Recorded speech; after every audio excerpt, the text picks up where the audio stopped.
team, Justin, on the paper you're about to read to us? No, I wouldn't have thought so.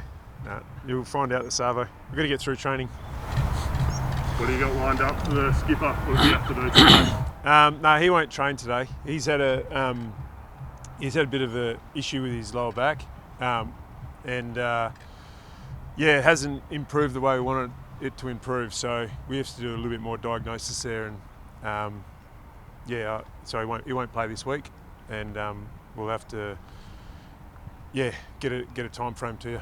What's changed to, I guess, reveal that?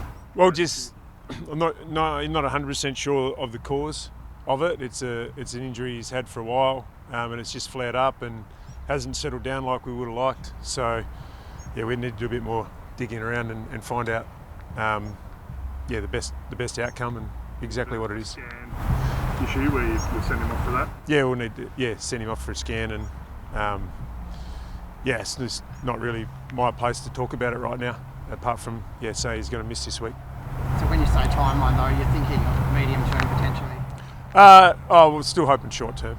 Yeah, fingers crossed that he won't miss too much footy. So it's just at this stage it's a minor setback. Yeah.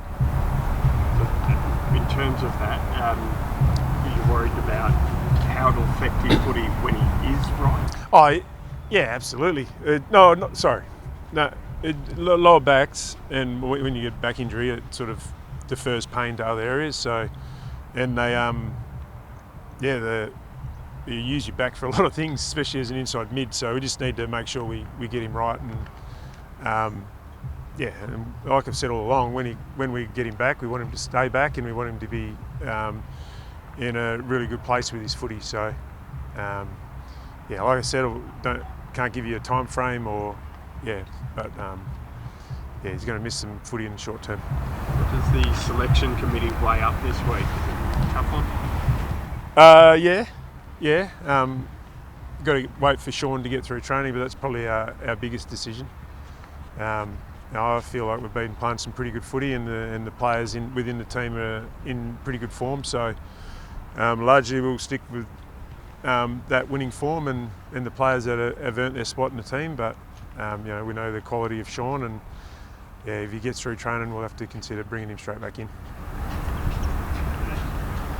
How'd you rate the midfield without Nathan in there? I thought it was solid. I thought there's some issues around the opposition scoring from our stoppages, but that's probably on the backs as much as the mids.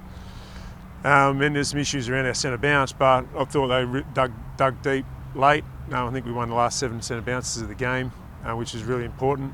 I thought our balance in there was pretty solid with the personnel. So not to say we can't get better, but it was a good foundation. It's obviously such a fine line between winning and losing on the weekend. How much have you looked in this week to the conversion in front of goal? I've looked into that. Yeah, we'll continue to work on it. Continue to be better at kicking the goals we should kick. Looked into making sure we get shots from better areas, and I'll make sure we tidy up a bit of our momentum, especially momentum against us. So saw it a lot over the first round, and momentum, teams getting on top and kicking multiple goals in a row, and I think we allowed 7 in a row, which is not good enough. So we've done a lot of work on areas we need to improve, and also looked at some of our best footy from the weekend and that first half in particular, and so we just need to make sure that the difference between our best and worst is that gap's closed a little bit, and I think every team coming out of round 1 can identify areas they can get better at. Have you lost anyone health and safety protocols wise? Not at this point, no, but I think it's pretty inevitable in the current climate, so we're doing everything we can to put in precautions, but we're going to have to face it at some stage. In the absence of Fyfe, will we see more minutes? Will Brody playing in the midfield again? Yeah, we'll keep working on his game time. I think there's a few players that are a little bit low because they got caught off the ground last 5 minutes of the game, but we'll continue to give him opportunity, and I think he can build on his game from the weekend, and yeah. A lot of discussion this week again about the bump and player welfare. What's your take on what the issues that we've been discussing this week? Without talking about any of the instances specifically, I just think it's we're talking about split-second decisions, and then it is a split-second decision when you're going at full pace, thinking you can mark it at the last minute, deciding not to mark it, and or not to go for the ground ball, and what you can do in that split second to protect yourself, protect the player going for the ball. They're really tough decisions to make, and I think we can be really critical on players for making those decisions once we get replay after replay and we get slow-mos, and those decisions are really hard either way. So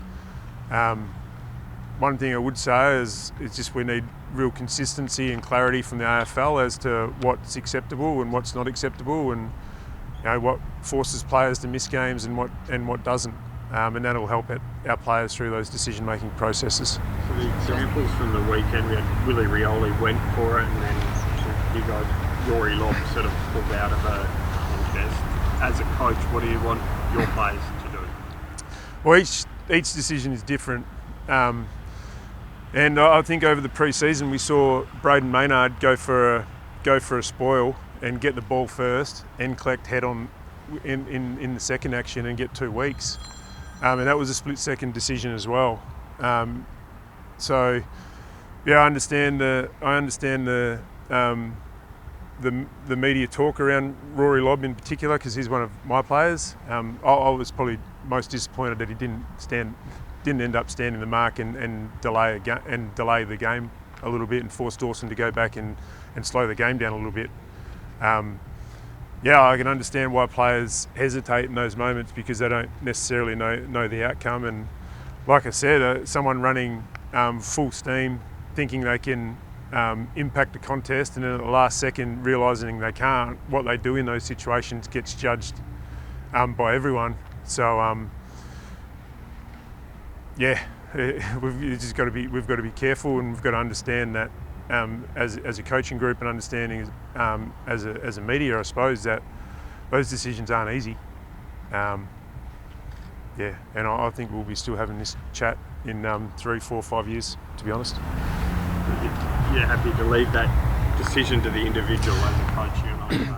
Yeah, absolutely. And it's a decision where if they can impact the ball, we tell our players to impact the ball. But sometimes the consequences is you get someone high, and players are going to miss that. But we always start with our players, and it's a key part of our game plan is that if you can impact the ball, we back our players to do that. Justin Nathan Wilson, where's he at? We'll see how he goes through training. He's recovered really well from that shoulder injury. He's got a little bit of work to do on it, but if he gets through training, he'll put his hand up for selection. And is there a place for him and Jordan Clark rather than sort of one or the other? Yep. I see them playing different roles within the team. Geordie plays a little bit higher, gets up the ground, and Wills plays a little bit deeper. So yeah, absolutely, there's a spot for both of them. And Neil Erasmus, is he anywhere near calculations? He's close. He's close-ish. He's still got a lot of work to do in his game. Really happy with his progression and his output. But he's a young player that's played one game really against men, and he's going to take a little bit of time. But we're really happy with his progress. But I'm not going to comment. I can't really comment on selection just yet. Yeah. And I guess the benefit of a fit list, which you haven't had the last couple of years, is you should have a good group of boys at Peel now to play together and sort of start them off the season there. Yeah, it's been really positive, and performances at Peel again on the weekend for those that played were strong. It gives us really good confidence as a selection panel. So there's been some disappointing guys to miss out on AFL selection, but they've gone and handled it the right way and performed really well and kept that selection pressure on. Justin, a chance to start the season 2-0 with the Saints this week. What have you seen of them, and what do you plan for with them? Yeah, I saw them play some really good footy last week. and then they hit the lead in the last quarter, and as they coughed up a couple of centre bounce goals, which is not ideal in that situation, which sort of swung the game back in Collingwood's favour. But some of the footy they played through that period where they had momentum was really strong. They ended our season last year, embarrassed us at the end of last year. So we know what their best is good about. Is good. We know what their best is, and it's very good. The combination of Marshall and Hayes played pretty well for the Saints last week. Is that a main focus going into this week? Oh, there's a lot of focuses. We'll put some time into those two. Put some time into Ben King, their small forwards, their mids, their intercepting backs. Look at a lot, so that'll be one of them. Heath Chapman's spoiled. Justin, it's put him on the map right around the country as the moment of the round. How do you celebrate something like that internally after he's done it? I mentioned it after the game. Went over and said, well done. It was one of the better spoilers I've ever seen. And then, then he got the pats on the back from his teammates, and then hopefully he's forgotten about it and he's moved on. You don't want to hang on to it for too long.